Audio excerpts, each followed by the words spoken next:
It's Waxing Lyrical, baby. Hello, Waxers, and welcome to Waxing Lyrical with Mains and Dutch.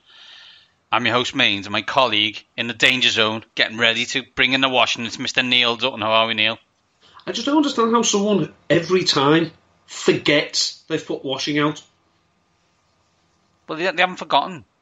She just doesn't want to, that person wants you to do it, so accept it and do it, because, you know, she bore you two wonderful girls, and, you know, she allows you to stay in the house.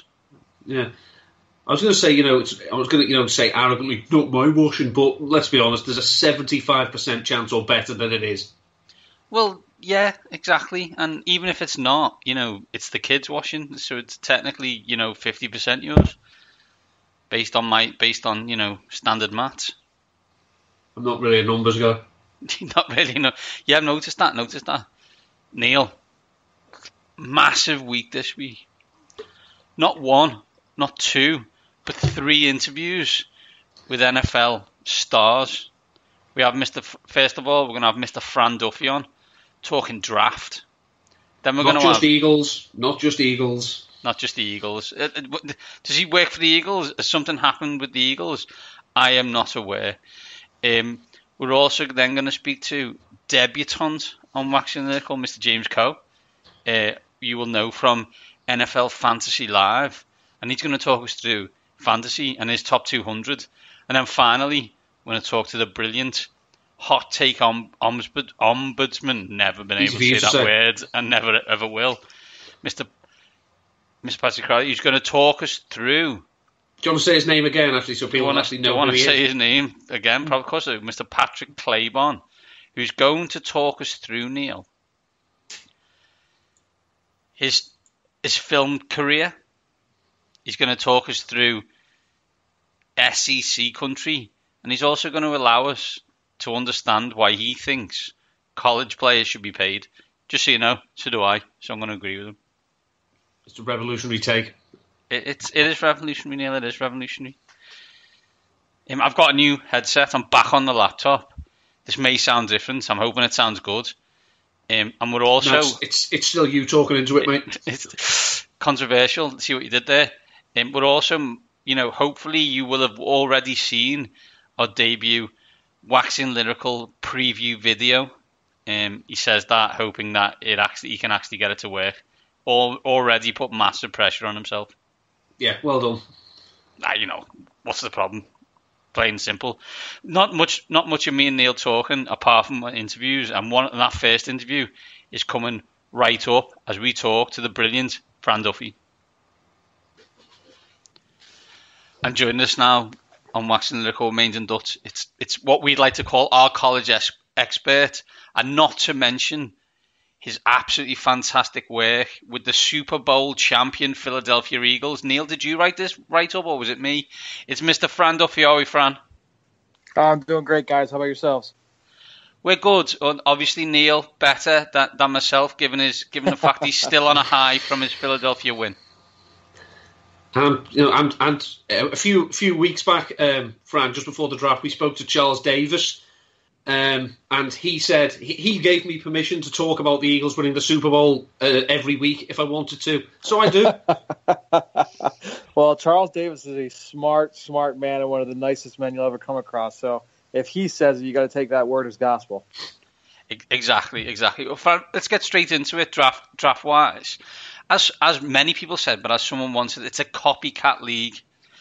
The Eagles got to the Super Bowl thanks to, let's be honest, a fantastic quarterback display and offense, but a dominant defensive front. As you know, for my sins, I am a Washington fan.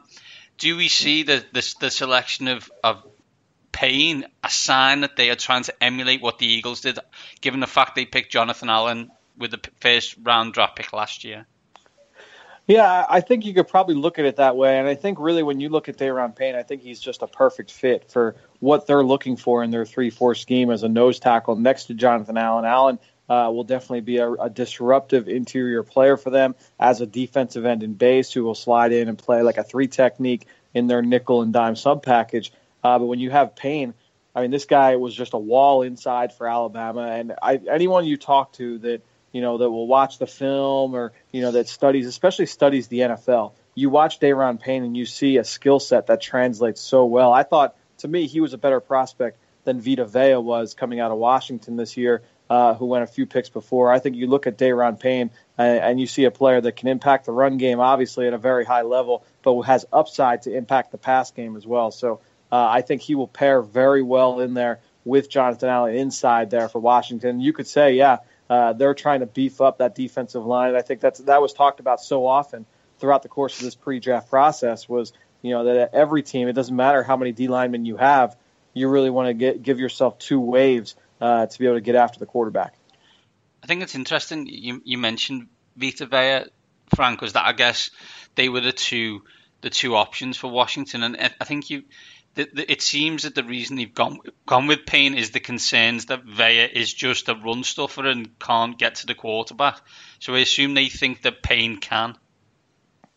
Yeah, I think when you look at Vea, he is an extremely powerful human being. I don't know that I've ever watched anybody that was as powerful. That goes back to one of his former cohorts there with Washington, Danny Shelton. You think back to Andrew Billings a few years ago from Baylor, a big stout nose tackle inside. There have been a few of these guys that have come through, but Vea is just so naturally powerful. He's just not a finished product with his hands getting after the quarterback. He had a couple go-to moves there that he was able to work, but more often than not, he won with just brute force and his sheer strength at the point of attack as opposed to technique, where you saw a little bit more from a technique standpoint from Daron Payne. You saw that hustle on a consistent basis, a more translatable athlete as well with Daron Payne. So to me, that's what kind of gave him the edge for me. I really liked both players, but Payne to me, when I watched this whole class as a whole, I thought Payne was a top 10 player in the draft. So to me, I thought that was a really good pick by the Washington Redskins.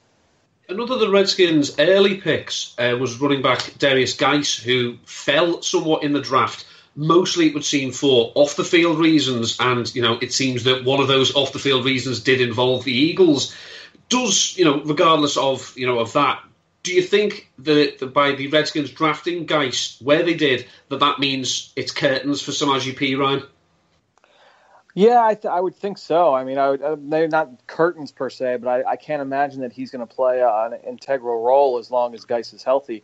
Obviously they saw what they have in him over the course of this year. I really liked Perine coming out of Oklahoma last year, but there's a reason why Doug Williams would say to anyone that would listen this year, it seemed like in the media, that they were going to select a running back relatively early in this draft. They felt that getting a guy that could be a sustainer, a first and second down running back early on for them would be very fruitful for that offense, and they got their guy in Darius Geis, and that allows you to keep Chris Thompson as a pure third down option, and he's, to me, is the best third down back in the league. So, I think when you pair those two guys together, it certainly gives them a formidable pair there in the backfield in Washington.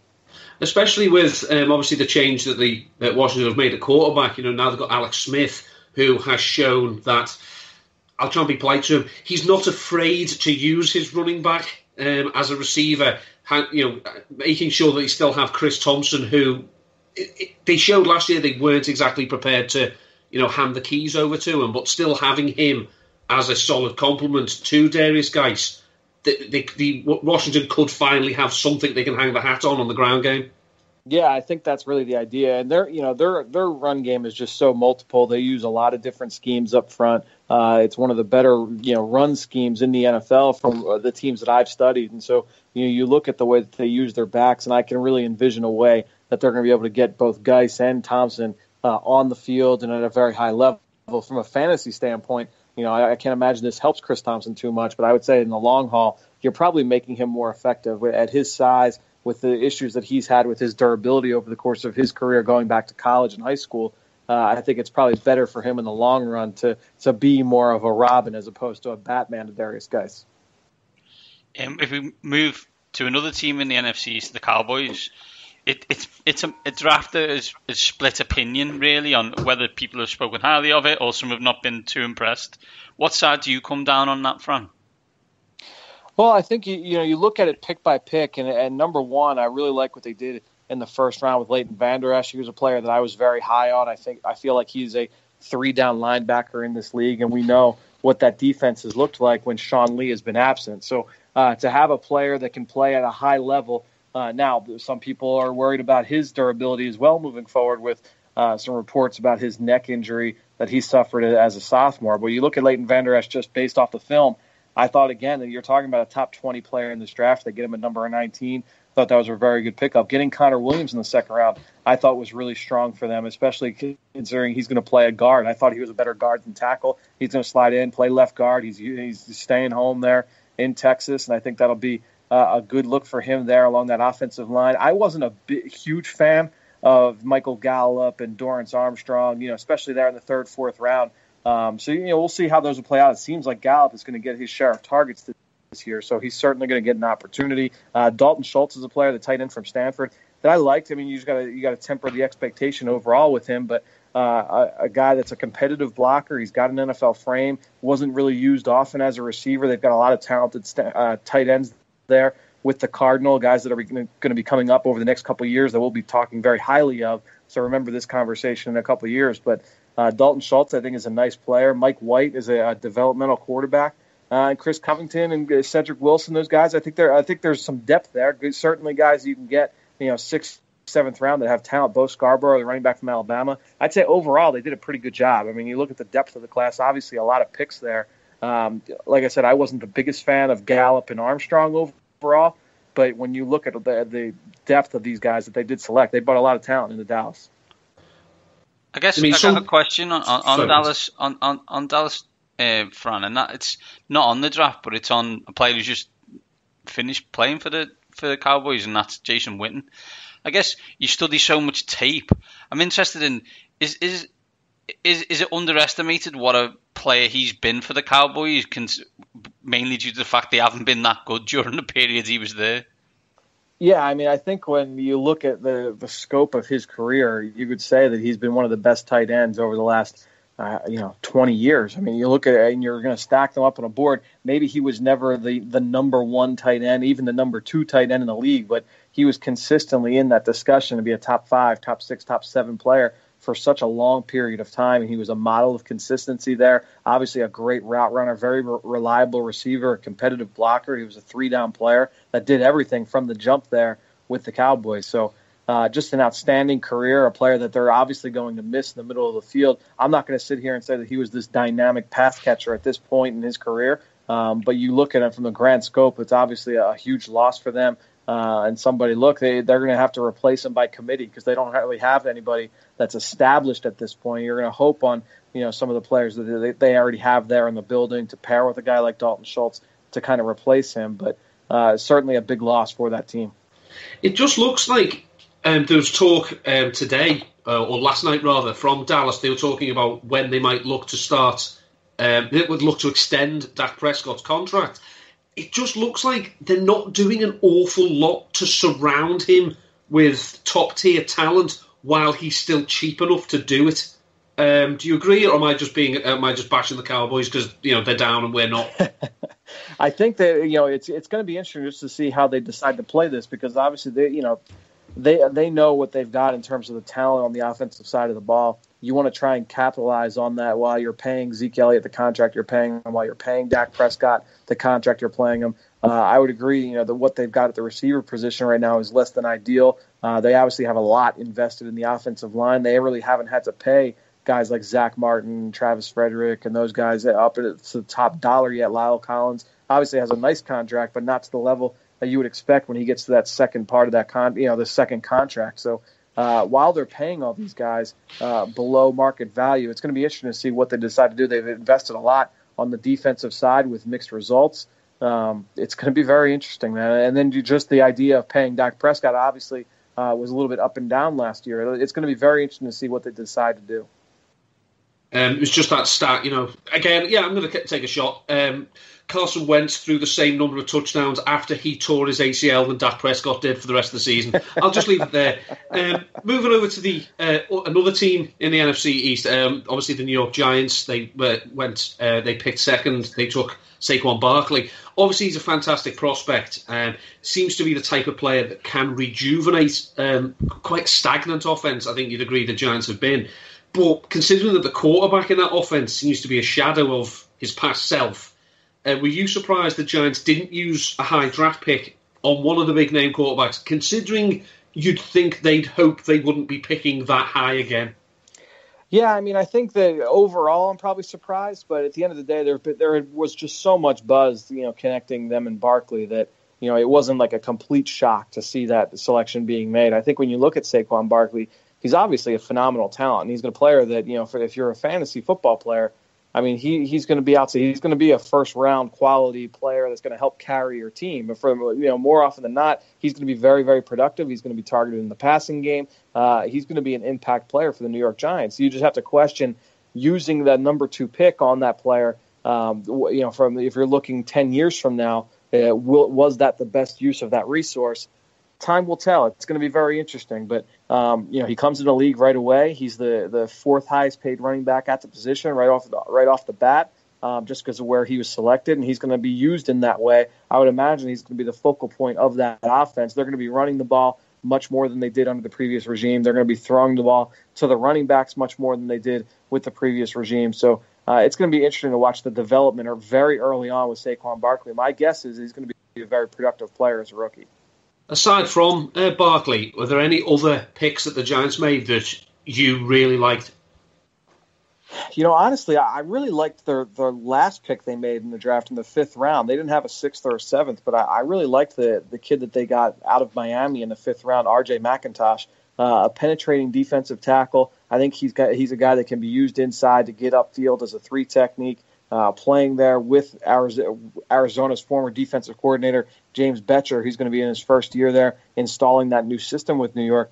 They like those upfield penetrators. They spend most of their time in sub-package. I think McIntosh can make an impact there. Some of these other guys, obviously Hernandez, he's a really strong run blocker. We'll see how he's able to do in pass protection. Lorenzo Carter is a bit of a project who they got in the 3rd round. It's a matter of what position is he going to play, where is he best fit. It's going to be very interesting to see how he develops. B.J. Hill's a nice player. I like B.J. Hill in the 3rd round, but I really like the value of McIntosh in the 5th round because I thought that he and Hill were very similar type players in terms of overall evaluation.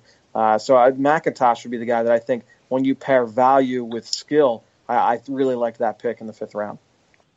But last but by no means least, in the NFC East, it's the Eagles. Obviously, Fran, does it seem to be that Howie has a policy to make do at running back rather than invest heavy draft capital at that position? And is that just a standard feeling that you think he would do forever, regardless of what year it is? No, I wouldn't go as far to say that. I think that because you look at they gave up a 4th round pick this past fall to get Jay Ajayi. I mean, they've given up some research. They spent a 4th round pick last year.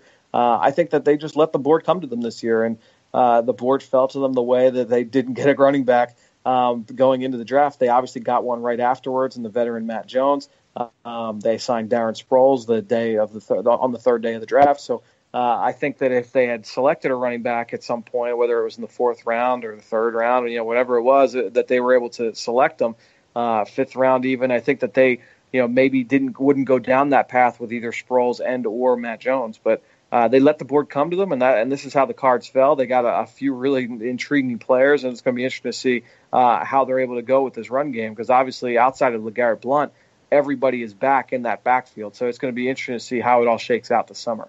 What if the Eagles need a running back, they can just use that big rugby player? Yeah, I'd love to be able to see him get with the ball in his hands. It wouldn't shock me at all.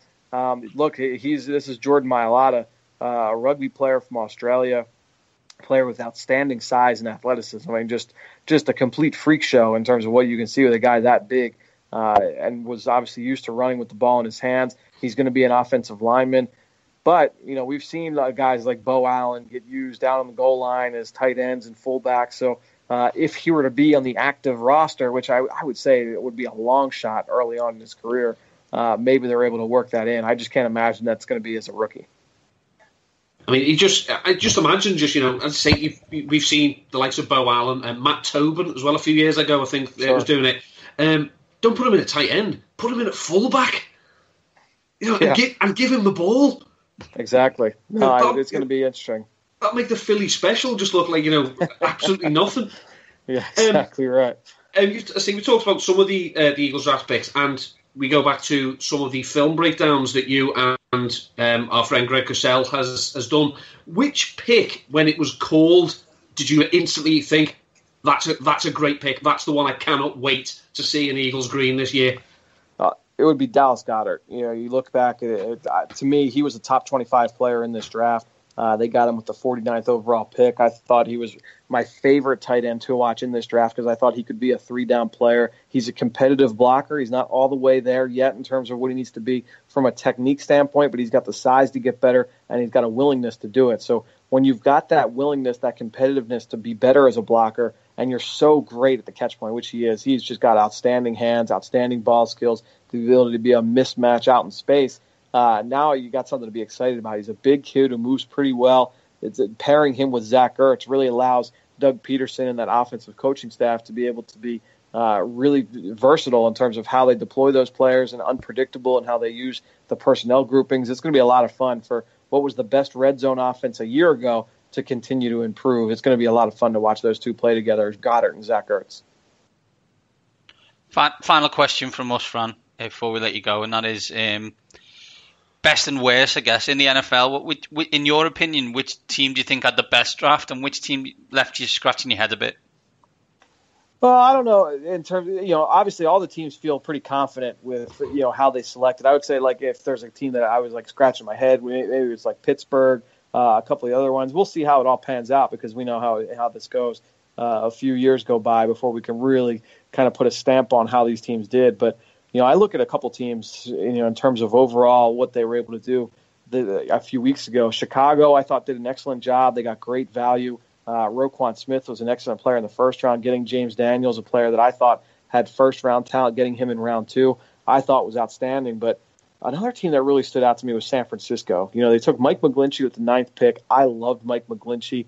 Maybe I didn't have him as a 9th overall player, but was certainly the best tackle and was the best offensive lineman beyond Quentin Nelson in this draft. They had a need there. He's a great kid. He's got all the intangibles to be very, very good. So you look at it, we think back to the impact that Jack Conklin had as a rookie for the Tennessee Titans and how everybody talked about how great he was.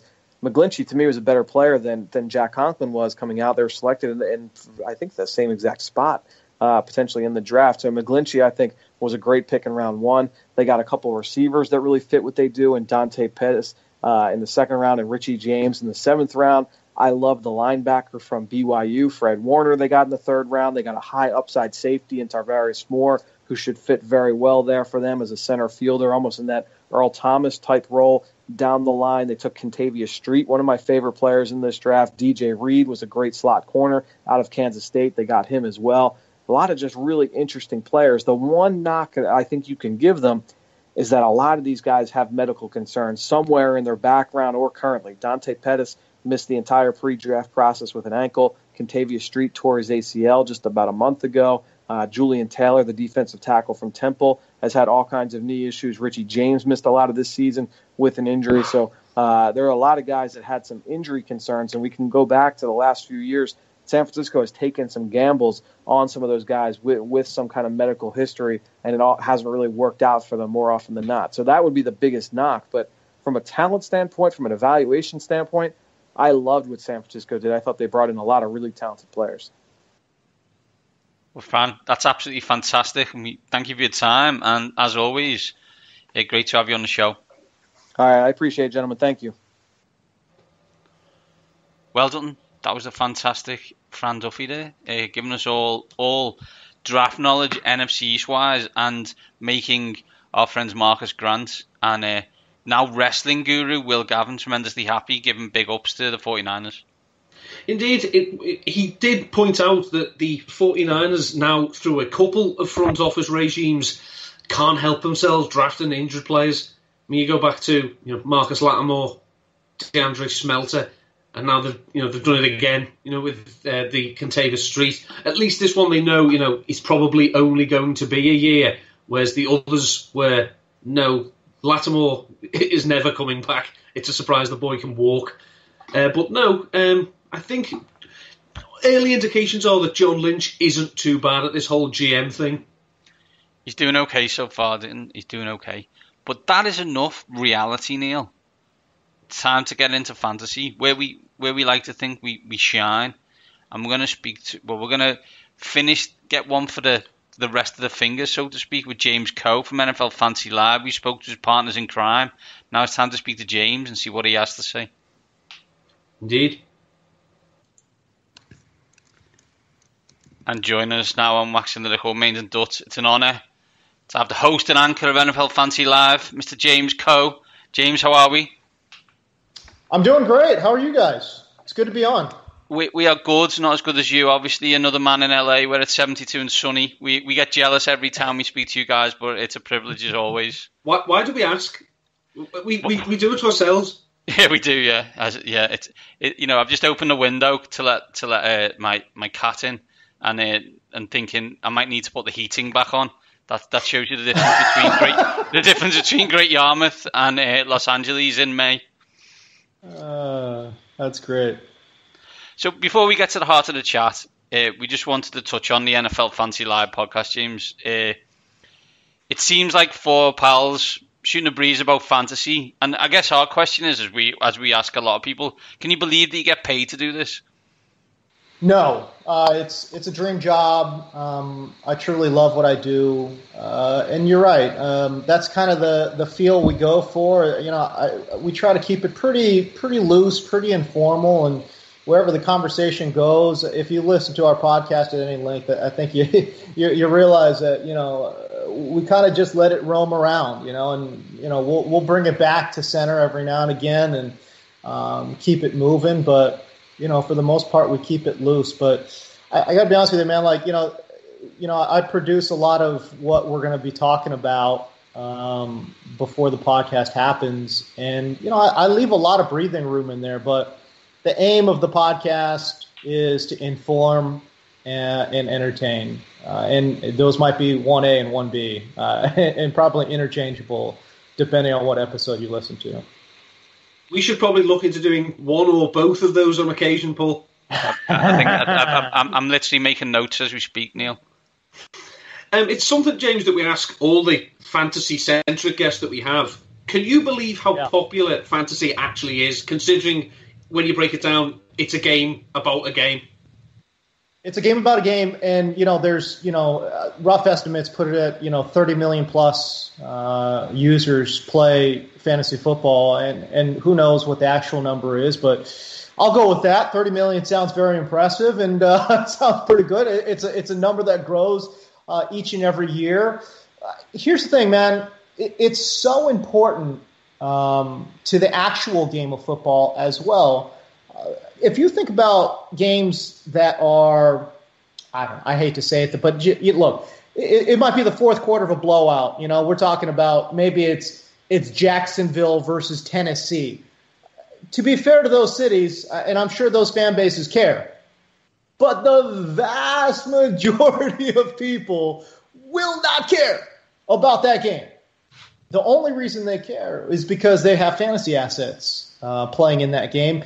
And it's so important to, the viewership of the NFL and the business of the NFL that the ratings stay so high throughout a game. So it's not even a situation where you'll get a huge number at the start of a game and as the game is kind of wrapping up, people leave. That's just not the case. The viewership and retaining those viewers throughout the game is obviously very important for the business side of the NFL.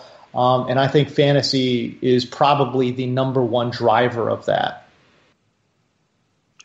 If we move swiftly on to an article you just published, your top 200 for 2018, there are a few players in the ranks that we'd like to discuss. But first things first, is it allowed for someone to predict Aaron Rodgers not to be QB1? That's the one of the major things. And, it's funny because there are a few fantasy analysts out there, and my colleague Adam Rank comes to mind. We're like-minded folks in that we've seen enough of Deshaun Watson to know that the potential is certainly there for him to explode. Look, I get that it's a small sample size. I get that he's coming off of an ACL. The reason I have, and I won't speak for Adam, but the reason I have Deshaun Watson ahead of Aaron Rodgers by just a small margin, very small margin. It's because of that small size. And also, Aaron Rodgers, this is going to sound crazy, but I'm actually more worried about Aaron Rodgers and his injuries than Deshaun Watson and his injuries. You might be asking yourself, well, why might that be? Well, we're talking about two different collarbone breaks now for Aaron Rodgers. He's got plates and screws and all kinds of metal hardware going on in the collarbones. And I think we've seen enough from collarbone injuries to know that this is an injury that can flare up again and again and again. And as a matter of fact, multiple doctors I've spoke with have said, listen, you break a collarbone, it's much more likely you will break the collarbone again. And he's broken it twice now in his career.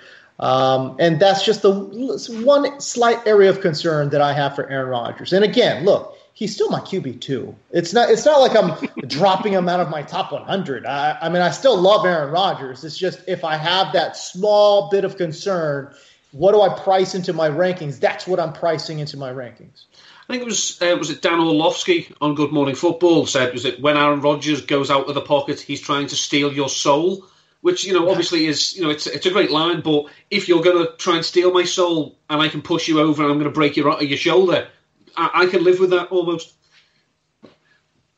Yeah, I mean, and again, you're fooling yourself if you don't think defenders will be gunning for Aaron Rodgers out of the pocket, knowing that he has this injury history. I mean, I know it sounds brutal, but that's just how the game is played. It's sportsmanship.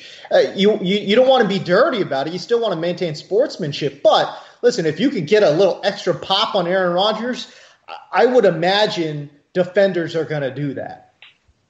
Another quarterback with, I think it's fair to call him injury prone, even though it's technically the same injury, is Andrew Luck. You had down as QB 25. Are we getting to the stage where anything fantasy owners and the Colts get from Andrew Luck is a bonus? I would draft, the reason I have him as my quarterback 25 is because I would draft him as a quarterback, as your second quarterback. So, and just with the hopes that he plays and is in some semblance of football shape. I mean, the guy hasn't played in, 2 years, right? So I think we're asking a lot. We know the talent level is certainly there. I think the offensive line is still a little bit of a work in progress. They address that. They're getting healthier as well, which is nice. The wide receiver room still looks a little bit like a mess to me. I know they tried to sign Ryan Grant, or they did sign Ryan Grant in the offseason, but I don't know. It's nothing that's moving the needle for me. You know what I mean? So even if Andrew Luck were to come back and play week one, will he be in any kind of football shape? And two, his weapons aren't really that great anyways. So, look, they've got a very capable backup quarterback as well in Jacoby Brissett. Don't be surprised if he's your week one starter. That's the reason why Andrew Luck is your quarterback 25 in my rankings. If we move over to running backs, you have Alvin Kamara at running back 7. And I assume this was done prior to the Mark Ingram suspension. Does the suspension move? Does the suspension move the needle for Kamara? And given that you allegedly hate Mark Ingram, how happy are you? Did the news make you? You guys are very astute, and this is a fake narrative that has somehow developed on the NFL Fantasy Live podcast that I, for whatever reason, hate NFC South running backs, of which Mark Ingram is the most hated, which I don't get. I'm just saying, here we are. This is a guy that, he's a fine player. I'm just saying he's a fine player, but maybe I rail against the fact that people view Mark Ingram as some kind of elite level talent, which I just don't understand. I think he's a fine player, and that's what I have said. And that has somehow morphed into I hate Mark Ingram. That being said, the rankings were certainly done. I think it was a day before, actually, the Ingram news came out. Kamara, to me, is I'll move him up, but I'm not going to move him up a lot. I currently, on the current published rankings, I've got Saquon Barkley ahead of Kamara, and I would flip-flop those guys. As a matter of fact, if I really had my druthers, I'd probably move Alvin Kamara up to 8 and just slide Kareem Hunt and Saquon Barkley down a spot each. But the coaching staff has let it be known, and Sean Payton has a long history of mixing in other backs, and he's let it, be abundantly clear that he doesn't see Alvin Kamara. They're not going to force feed this guy 30 carries. You know what I mean? That's not how he's going to be the most effective. I think they view him more as, and I've seen this as well. They view him more as a sniper rifle than a machine gun. So you don't just load this guy up with carries and touches. You kind of utilize him in select sweet spots and just kind of let him explode and be a difference maker that way. In a lot of ways, his utilization reminds me a lot of Jamal Charles, and probably I would imagine too, in a lot of ways, like Chris Johnson, CJ2K back in the day. I don't think CJ2K was a better player when he got 30 carries. His final stat line might look good, but I think he probably would have been better utilized. And we saw that his rookie season too, when they had Lendell White there. But I think he was better utilized as a specialized player that they got 15 to 20 touches to in either the run game or in the pass game. So I think Kamara's that same guy. I've said this too, man. If you take Kamara 1.1, I'm not mad at you. I'm not going to say that's a bad pick. I'm really not. But just in terms of what I think might be a season-long perspective, I think Kamara at 8 sounds about right to me. I just hate the fact he wears 41. It's an ugly number. Yeah, I'm not. 40s are safeties and fullbacks, and I think the 1 just makes it look ugly. You talked, I think, on the most recent Fantasy Live podcast about Aaron Jones. Obviously, you have Aaron Jones as your highest ranked of the Green Bay running backs. Do you think there's a chance that he can take this job and make it his own, or do we have to assume the irrational coaching of Mike McCarthy is going to make this something of a committee and ruin it for everyone? The reason I have him, and I've currently got him, I think, as my, somewhere in my, RB32, I just found it, and number 76 overall. A lot of that is, the price is basically what you just mentioned. I think Mike McCarthy's probably going to mix in Jamal Williams. Jamal Williams last year was the much better pass protection back, and that's job number 1 for a running back in a Mike McCarthy, Aaron Rodgers-led system. You got to protect the QB. You got to protect 12. And Aaron Jones, while explosive, while exciting, while giving that team much-needed lift and juice out of the backfield, to me, again, we just talked about Alvin Kamara, probably not that guy that needs to be saddled with 30 carries. I think if they found a way to get him 12 to 15, maybe 12 to 18 touches a game, whether it's going to be on the ground or through the air, I think that's about right for Aaron Jones. I think Jamal Williams will certainly get his looks. He's certainly going to be utilized in the backfield. And it probably, I think on a rosy day, I think it's going to be a 50-50 split. I don't see Aaron Jones just walking away with this job. I think at best it's 50-50, which is why I've got him down there in the mid-70s. Over on wide receiver, you have Doug Baldwin at wide receiver 9. Me and Neil constantly last season talked about Baldwin because he do you understand why it's possible that Baldwin still doesn't seem to get the respect he's due? He seems to get lost in the shuffle with all the big names. Yeah, I think part of it is, you kind of watch him play, and a lot of what he does, I think a lot of casual fans will attribute to being lucky. You know what I mean? It's Russell Wilson scrambling around 30 yards behind the line of scrimmage, and he'll just chuck it up there, and a defender falls down, and for some reason Doug Baldwin's just wide open, and he just catches it.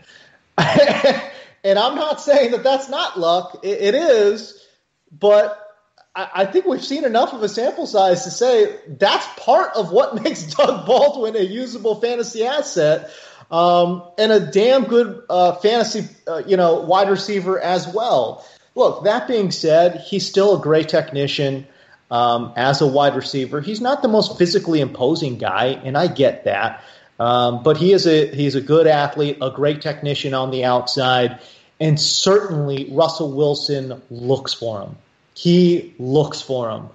When he's scrambling around, he's trying to find Baldwin somewhere, anywhere, and they have a very good rapport in scramble drills. And again, you mentioned it. For whatever reason, fans seem to not like Doug Baldwin as much as a fantasy analyst might. And I think that's generally a mistake. You can generally get Doug Baldwin at a good discount if you're playing, in your home league, which is great, and that's something that you should definitely keep in mind as we approach draft season. Slightly cryptic question, James, but bear with me. Let me get there. There's in the film, Men in Black, the first one, the 96, 97 when it was. There's a line towards the end where Tommy Lee Jones says, "I wasn't training a partner, I was training a replacement." Is this what the Falcons are doing with drafting Calvin Ridley and with Jones? I don't. I got to be honest with you, I don't think so. I have been very vocal in that I don't think Calvin Ridley profiles as a very good number one, X wide receiver. I think he's going to be a great flanker. I think what the Falcons did was smart. They drafted this guy to be a versatile weapon on the outside and it's going to keep defenses honest. In a way, I think forget about Calvin Ridley for fantasy because I don't think he'll be very relevant. There will be weeks where he pops off, and I think best case scenario, this is a guy that will have 5 or 6 touchdowns. 800 yards. And again, this is a very rosy outlook for Calvin Ridley, but 850 and 6 touchdowns, that's a lot. And I think that would be on the very, very high side his rookie season. That being said, I think because of his speed, overall speed, he should anyways open up the game a little bit for Julio Jones. They won't be able to necessarily, bracket him with safety coverage over the top. The one thing I didn't like about Calvin Ridley is he didn't really have great start-stop ability. I think if you give him a free release and let him go, he will burn you with that 4.4 speed. That being said, if you give him a little press coverage, if you bump him off of his line, how much actual game speed does he have? I didn't really like what I saw. And quite frankly, if you kind of look at his SPARQ scores, he's not a very good athlete overall. So given his size and speed and start-stop ability, I see a guy that's a very, very good number 2 wide receiver. He just doesn't profile as a great number 1 to me, but who cares? I just think it was a great draft pick by the Falcons to pair up with what they already have on the offensive side of the ball. And I think this will allow Julio Jones to get at least a little bit more free downfield. Final question from us, James, and that's on Dalton and I have discussed tight ends to death, and Neil has now become almost a tight end expert. We spotted that Trey Burton is tight end 10, and that can be seen as something of an eyebrow raiser considering he didn't play much last year, but I assume you clearly think that he can show what he's flashed in Philadelphia full-time in Chicago. Yeah, Trey Burton there to Chicago is certainly interesting because I don't think his role will be to run block because that's not his deal. He's going to be a pass-catching move tight end. And I love all the moves that they have made there in Chicago. I'll say this about tight ends, and especially when you get outside of the top 5 guys. Maybe it may even be the top 4 guys, but they're interchangeable pieces, So Trey Burton at tight end 10, I'm not going to be killing myself to go get Trey Burton. That's just not the case. But that being said, if it's later in the draft, if we're talking, again, 12th round, 11th round, and Trey Burton's there, I don't feel bad about taking him and running him out week 1 just to see what happens. It could very well be that he's nothing. That being said, there's going to be other guys out there that I think could probably be streamers at that position as well. So I'm not worried about tight end after the top 4 or 5 guys. If you have a chance to get Gronk a little bit later in your draft, which is what we're seeing, he's slipping, man. He's slipping out deep into the late part of the second round, maybe into the early third. If you're getting Gronk in the third, sign me up all day long. I think we did a recent industry mock, and I was able to get Travis Kelce. We're talking 5th, 6th round in a 12-teamer. I love that price for Travis Kelce. He's a true difference maker as well. So Trey Burton is interesting because of the upside. You're right. He flashed very limited in a very limited capacity there with Philadelphia. Now that he's being asked to be the primary pass-catching tight end in Chicago, will it translate? I'm not sure, but I'm at least intrigued because they will open it up. John Fox is gone. They've got a great young coaching staff there in Chicago, and I really think with a young quarterback like Mitch Trubisky, he will lean on somebody like Trey Burton at the tight end position. Fantastic, James. Thanks a lot for your time. Really appreciate talking to you, and hope to get to do it again soon. Absolutely. Anytime you guys need it, let me know. It was a pleasure. That was a brilliant James Koh there, Neil. Talking all things fancy. Bigging up them Chicago Bears. Who remembers the Bears being interested in fantasy? This is going to be random. The only time I can think of, there's a couple of years, like if it wasn't Matt Forte, don't worry. But then there was the Marshall Jeffrey, yeah, and I'm going to force feed these two at the expense and extent of all else. Absolutely, Neil, absolutely. Well, 2/3 of the way through. Let's finish this show off. This will be us signing off, and we're going to hand over to us, speaking to Patrick Claybon, talking about college, SEC country, and why he's on the way to being a Hollywood superstar. Well, that's a tease. And joining us now on Waxing Lyrical, Mains and Dutch, it's a pleasure to have Patrick Claybon on the show. Patrick's the NFL Network news anchor. He's the hot take ombudsman, and he's an occasional ATN hero. Patrick, how are we today? Fantastic. How are you guys? Thanks for having me on. We are good. To start with, I've got something else that I want to read something to you, and I want you to tell me if you know what it is. So, blaming herself for her son's accidental death, a young wife risks redemption at the hands of an otherworldly intruder who appears in her home during a night of apocalyptic events and somehow knows every detail of her guilt-ridden past. Do you know what that is, Patrick? That sounds like a plot synopsis for a film. Where I believe, I believe you. It's called Threshold. This is the genius of Google. Where you play a newscaster. So can I question? I know it sounds like a horror movie. Did you find it difficult to get into such a different role compared to your usual job? Oh yeah, it was a stretch. Let's be honest, because I had to, I had to use different inflection. I had to get into the mind of a news person as opposed to a sports news person, and so it really, I had to. It was a method, there was some method acting involved. I had to be a person from a coastal region, which is different for me because I'm from a coastal area, and so it was it was tough, but I managed to do it. I managed to overcome. Fantastic. Google's a wonderful thing. I'm interested, Patrick. How did you get the role? Did someone call you up and say, "Do you want to do a film?"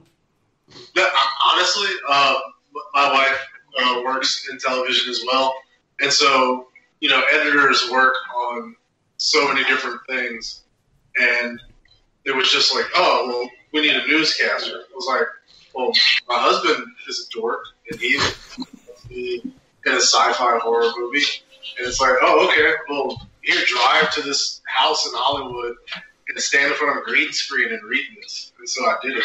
Fantastic. And then me, like being, fantastically optimistic. I'm like, oh, I can make an IMDb film now. I can pretend like I was in a movie. And so, it's just, I'm so glad I did it because it's one of the dumbest things ever. I could check a box and be like, I was in a movie somehow. Exactly. Obviously, Patrick, you're from, I believe it's from Alabama. Yep, born and raised. So obviously, that's, as Maines has put it in the question here, SEC country. Can you try to explain to people the passion for college football in that particular part of the country? It's, I guess it's, for me, like, growing up in it, because I moved, my first job outside of Alabama was this job in Southern California. And there's a good bit of USC fans here, but it's more of like a passing interest. It's not necessarily a way of life where it's, Saturday, we're going to the game Saturday. There's no question that we're going to the game. Not only that, there's no question that we're going to tailgate to the game. Like, so-and-so's got their RV. They're going to be there. We're tailgating here. The game's going to happen. We've got plans for how we're going to watch it. Like, there's no question or decision making in going. It's just a part of life. Like, you've got your Iron Bowl day at school, and kids are going to wear the colors, and it's set in stone. That's how it's going to be, and that's not necessarily the way it is everywhere with regards to college football. That's I'm going to a job interview in Pittsburgh. The Steelers are a way of life.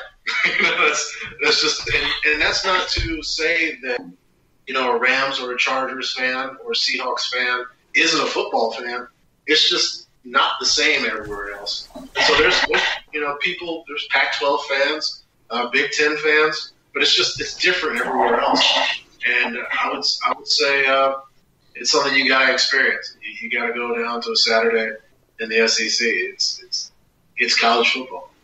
It is hard. We do try to explain to some people, because obviously the NFL is still considered something of a, for want of a better word, a hipster thing that we follow in this country.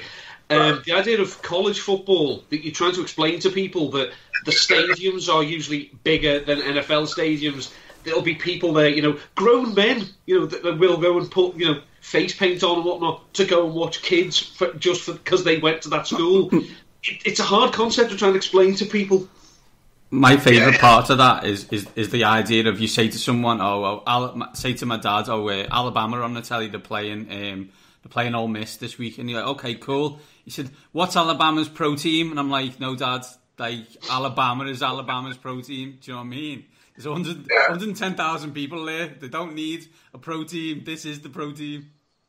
Yeah, no, it's there's so much that goes into college football and the NCAA. I could talk for hours about the issues regarding there's so much money in college athletics, and a lot of the money is predicated on the fact that the players aren't paid, and so that's something that some people like about college football. I know, me personally, without college football, I wouldn't have been able to get this job. And so, those guys playing for free kind of subsidized my career as well. So there's a lot that goes into it. But again, it's just tradition and the way things are play into the way people perceive stuff so much. And so when college football is just something that you do, it's just accepted. It's a part of life. There's never really any decision that, it's different. Because, in terms of people feeling like the NFL is a hipster niche thing for you guys to be a part of, there's never that explanation. It's just what you do, and it's just natural. So, Patrick, a lot of the people who listen to our show will obviously have heard your voice on all the podcasts, and especially the Around the NFL one.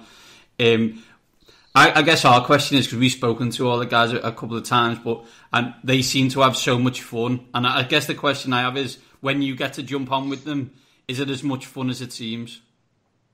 It's a lot of fun, honestly. for me personally, like I got this job in 2000, the end of 2013, started 2014, and I just came in and did news updates. But, that's what I did. I'd read the words on the screen, try not to make anybody upset, and so they didn't mess with my Twitter. I still got to be me on there. But if not for Dave Damashek and Dan and Greg and Mark, it would just be. I would probably still just be a news guy, But those guys and their ability to be themselves and have fun while discussing football and have it be genuine, that's the goal that we all want, right? And so I owe them all a lot, just for having the opportunity to be on there. Because if not for them, I wouldn't be having this discussion with you guys, So they are the root of so many connections in the world of football, and it's legit. It's fun. Sometimes it's a little bit of work, researching particular things because it's such a vehicle, right? And you get such a big response when you're on the Around the NFL podcast. You don't want to mess something up, and normally it's great. Sometimes Greg will apologize, hey, sorry for giving you homework. It's no, I want to know what I'm doing. And a lot of times it's not even homework. It's just me assembling trash tapes that I come across on Twitter, which is what we all do. I think it's something that when you do hear this. They don't tend to mention it as much now, but they've had podcasts where maybe Greg or Mark especially have come in on their day off to do it. Now, I've had a lot of jobs, and none of them would I come in on my day off to talk to any of my co-workers. Yeah. So there obviously is a special type of bond that when the likes of yourself, Colleen, or Lindsay Rhodes, or any of these people come in, you don't feel out of place. It doesn't sound like it's, and here's our guest, please talk to him. You do fit in, and I say you are part of the I'm trying to think, it's the extended around family. The NFL cinematic universe, as it were. We need to start making those movies. It would be, and honestly, barring some circumstance where a shadowy league figure pushes a guest on them, the guys would never really have a guest on the show that they weren't comfortable with in the first place. Because again, it's such a genuine show, and that's the draw, right? You feel like you know these guys, you understand these guys. Wes's fight with cancer was a very personal and emotional thing for all of us that know him. But it was emotional and personal for so many listeners because they honestly know him. And so that's the type of connection that you don't get on a lot of other shows. And obviously time is an issue. Those guys can do a show that's 45 minutes, or they can go an hour and 20 minutes sometimes. But it's people being genuine on the medium. As long as those people are good people, you get good results. They get all the ingredients there. I mean, we have you've spoken to say you're the hot take ombudsman, which I'm not being funny. If that isn't a Sheckyism, then I'm no judge. When you say, that obviously the people, especially things like Wes's illness and the number of people who we've never met them, but we spoke to them. They've been on our pod. We spoke to them on theirs. Well, I haven't. Didn't win a toaster. But, it's this idea that people that you never met, but you feel like you do. On the negative side of that, do you think there've always been absolute garbage takes and there just didn't have a voice to speak them? Or is social media really just to blame? No, there's always been absolutely ripping, incredible liquid trash booty takes. There's always been those things. A lot of times they were reserved for letters to owners or players. But now, you don't have to get a stamp. You don't have to get a paper. You don't have to. You just pull out your phone and you just type something stupid and you send it, and people react to it. What is new is that it's a business model. for a lot of people because you never got paid for saying something stupid. But now you can get eyeballs, you can get attention, and you can become somewhat relevant just by saying dumb things that don't really make any sense. So that part of it is new, but the essence of the trash tape, like somebody saying something dumb, ever since words, saying something dumb, it's just it's different how it's easier and it can be lucrative. That's what I mean, we have known someone who literally every morning the first thing he did was wake up, log onto Twitter, and call a Premier League footballer an abusive swear word every morning. It was part of his ritual. It was like I can't possibly start my day until I've called such a player.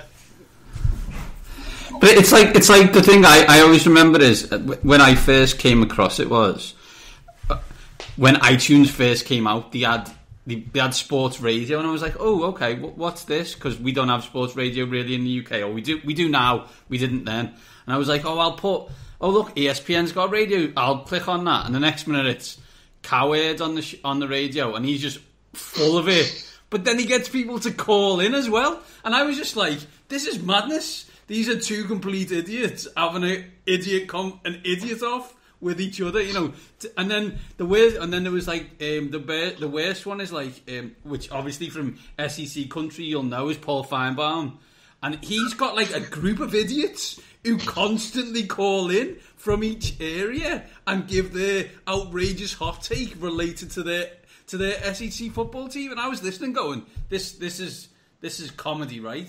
Like this is like a setup, and like no, this is real, this is money. This is people making money off this. Yeah, a lot of money.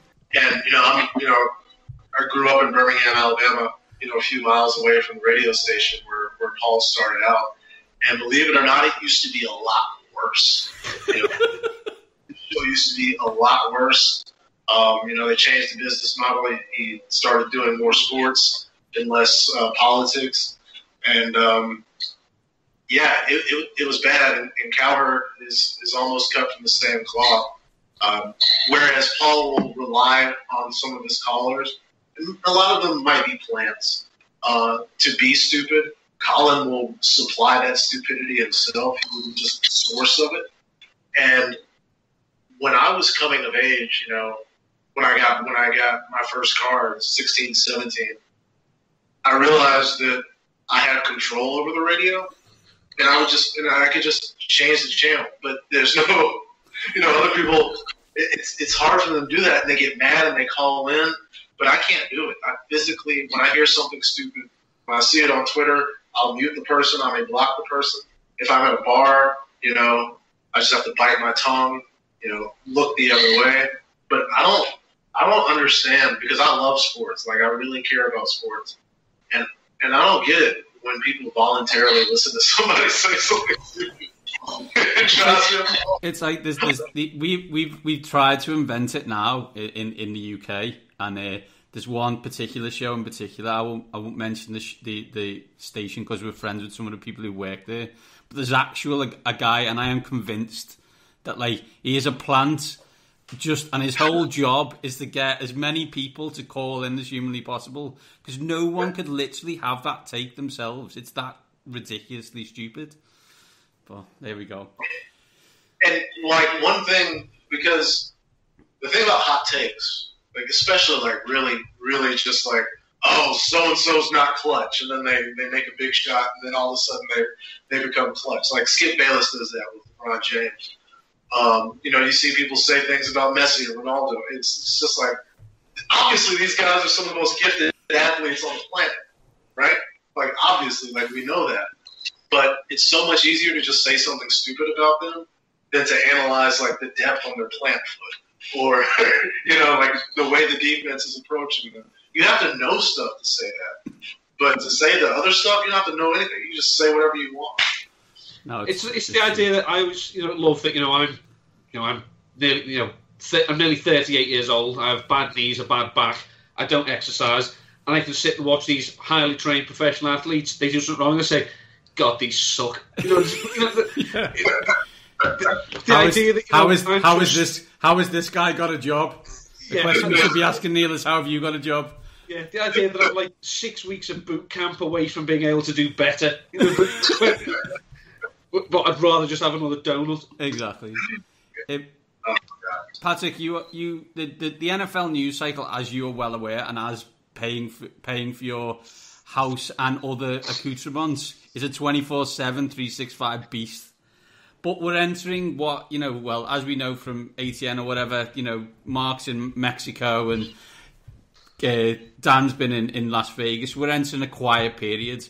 So our question is, what is your personal favourite non-story type of story that you'll have to cover over the next couple of months, which doesn't mean really anything, but you'll have to cover because there's nothing else to talk about because there's no games?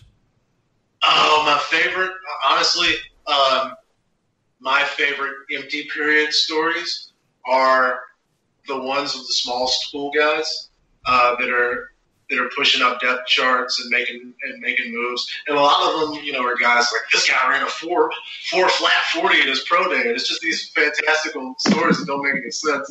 But because it's the dead period, there was Jarrett Hayne, Moritz Boehringer, the secondary sport guys, the sumo guy a few years ago. Those are fun. Any story where somebody's not getting in trouble and it's just fun is fine with me. The part of the off season that sucks is like Thomas Davis getting popped for PEDs, Mark Ingram getting popped for PEDs. Like those type of stories, like they're just not fun. So yeah, I like it when nobody's getting hurt or suspended, and it's just a guy who makes less money than me is going to have a chance to become a billionaire. That's awesome. I love that story every day. See, I'm always a fan of, I'm just waiting for one player, who's been injured, just to come out and say, no, I'm screwed. The rehab has not gone well. I've not got a good feeling about this. Instead of that, no, I can make the Kessel run in less than 12 parsecs now. It's just literally this wave of optimism regarding any and all injuries. I know my leg was almost hanging off, but don't fear, I'll be ready for week 1. Like, just be ready. Not even just a little bit of. Well, they don't want to hurt their earning potential, but I would just love for somebody to say, like Carson Wentz, for example. It's like, when are you going to come back? I would love for him to say, well, here's what they did, guys. The patellar tendon runs over the top of your knee. And what they did was they sliced a pencil-sized portion out of my knee. Imagine it's a ribeye steak.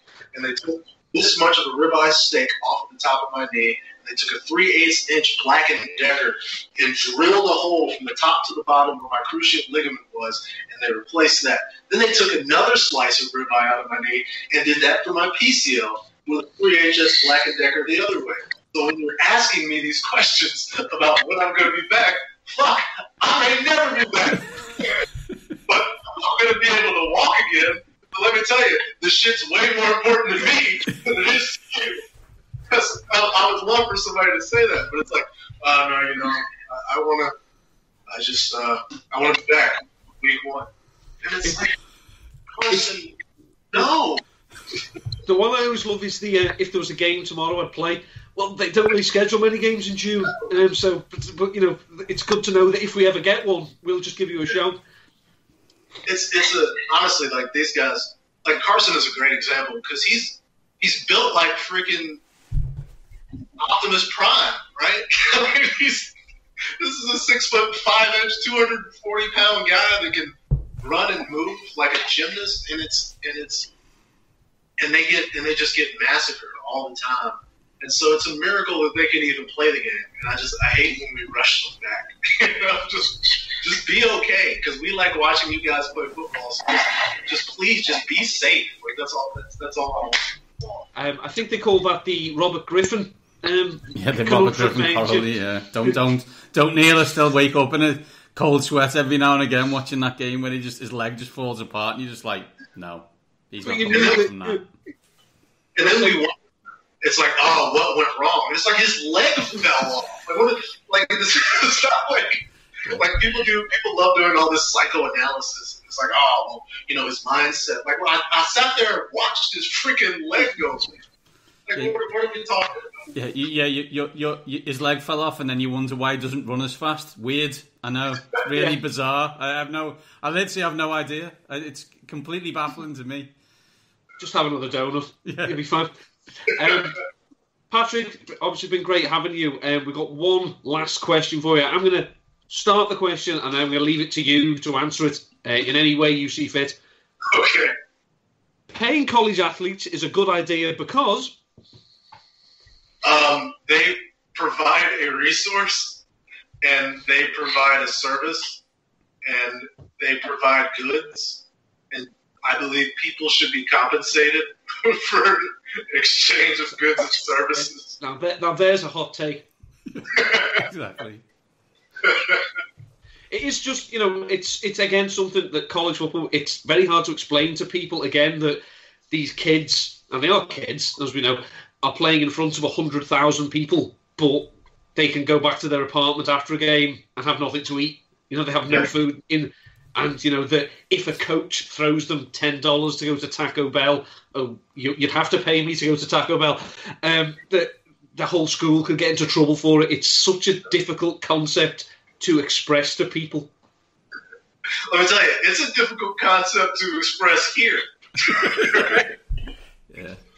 When you really boil it down, it's tough to. It's like, okay, well, they can go get another job, right? No, they can't. If they want to maintain their scholarship and their eligibility, they can't make any money off of their own name, which they earned through their work and talent and success.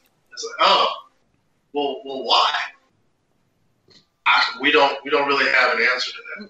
The NCAA exists to keep them from getting money.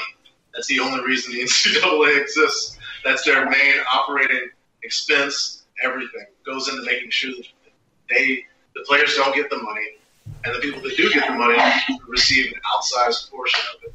And it's people are like, well, you need to have a plan. You need to have a plan that makes it work for everybody. It's like, no, we just have to start by saying they should get paid, and then we go from there.